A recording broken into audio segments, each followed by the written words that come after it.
Today I signed an executive order to launch the first ever self-deportation program for illegal aliens.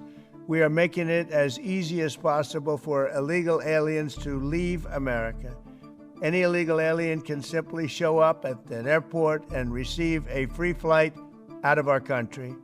We have also launched a phone app called CBP Home. That's CBP Home, where illegals can book a free flight to any foreign country. As long as it's not here, you can go anywhere you want.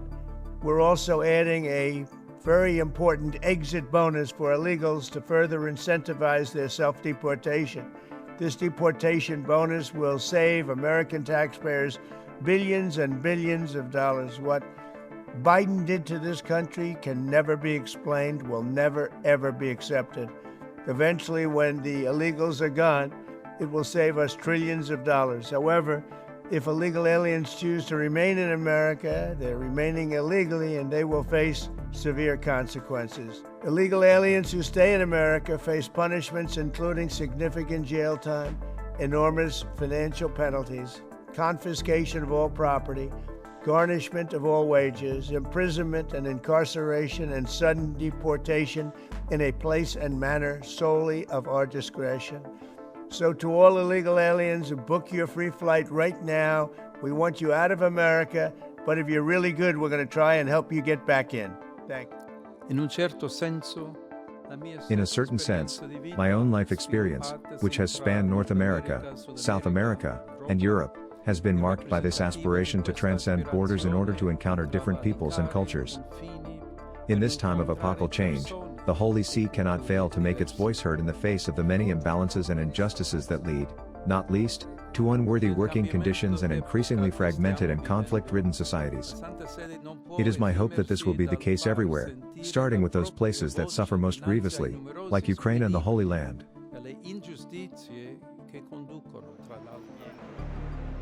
In May 2025, history was made as Cardinal Robert Francis Prévost became Pope Leo XIV, the first American to ascend to the papacy. His election signaled not just a spiritual milestone but also a potential shift in global discourse, especially concerning immigration policies championed by U.S. President Donald Trump.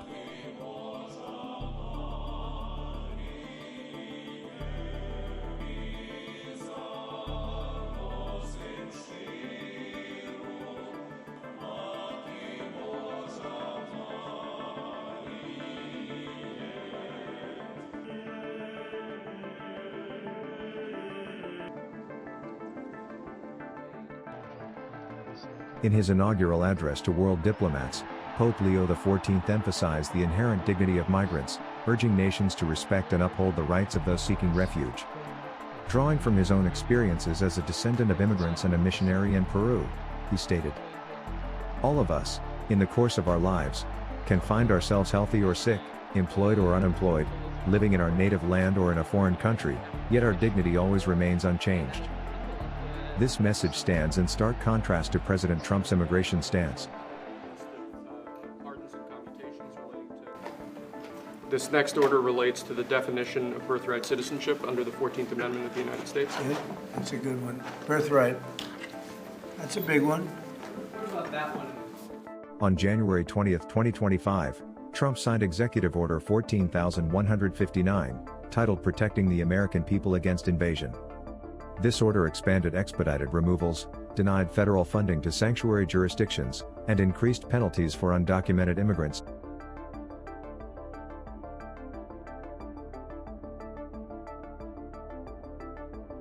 Pope Leo XIV's predecessor, Pope Francis, was also vocal in his criticism of Trump's immigration policies. In early 2025, he described Trump's plans for mass deportations as a disgrace, emphasizing that such actions harm vulnerable individuals seeking safety.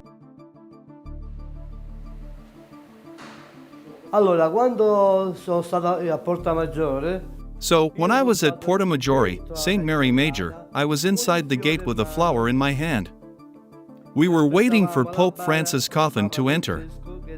When it entered, each of us put the flower. When I started to put the flower there, my heart did like this, because I could not cry, I could not react crying. And since that day I still feel my soul is stuck. I cannot cry. If I could cry, it would be good, but I can't. Vice President J.D. Vance, a prominent figure in the Trump administration, has been a staunch supporter of these immigration policies. His views have previously clashed with those of Pope Francis and now face scrutiny under Pope Leo XIV's leadership. Pope Leo XIV's deep connection to Latin America and his first-hand experiences with migrant communities have shaped his compassionate approach. His commitment to social justice and human dignity positions him as a moral counterpoint to the current U.S. administration's policies. In a recent interview with Fox News anchor Sean Hannity, President Donald Trump signaled a willingness to engage in dialogue with Pope Leo XIV over their contrasting views on immigration. When asked whether he would be open to discussing the issue with the newly elected American Pope, Trump responded, "Sure. I mean, I would." He was really a surprise choice. While their positions on immigration remain sharply divided, Pope Leo advocating for compassion and dignity for migrants, and Trump pushing for strict enforcement and deportation policies, this statement hints at the possibility of a historic meeting between the Vatican and the Trump administration. We have our first American Pope. He does seem to disagree with you on immigration. Putting that aside, would you like to talk to him about that? Sure, I mean, I would. He was really a surprise choice. In the United States, Catholic bishops, especially in border states like Texas, view Pope Leo XIV as an ally in their advocacy for migrants. Bishop Mark Seitz of El Paso expressed hope that the new pope's leadership would bolster efforts to protect and support immigrant communities.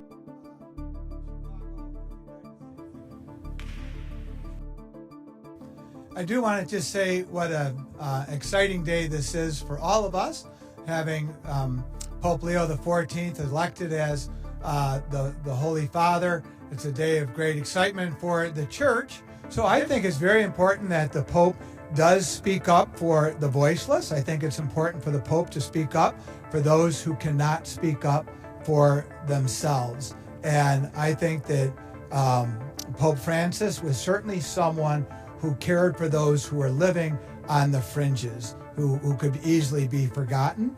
And I strongly suspect that Pope Leo XIV will do the same thing. He will give voice to the voiceless. And I think that really is our responsibility. As tensions rise between the Vatican and the White House, Pope Leo XIV remains steadfast in his mission to uphold the dignity of every human being. His leadership marks a renewed emphasis on compassion, inclusivity, and the fundamental rights of migrants worldwide. In a world grappling with complex migration challenges, Pope Leo XIV's voice emerges as a beacon of hope and a call to conscience, urging nations to remember the shared humanity that binds us all.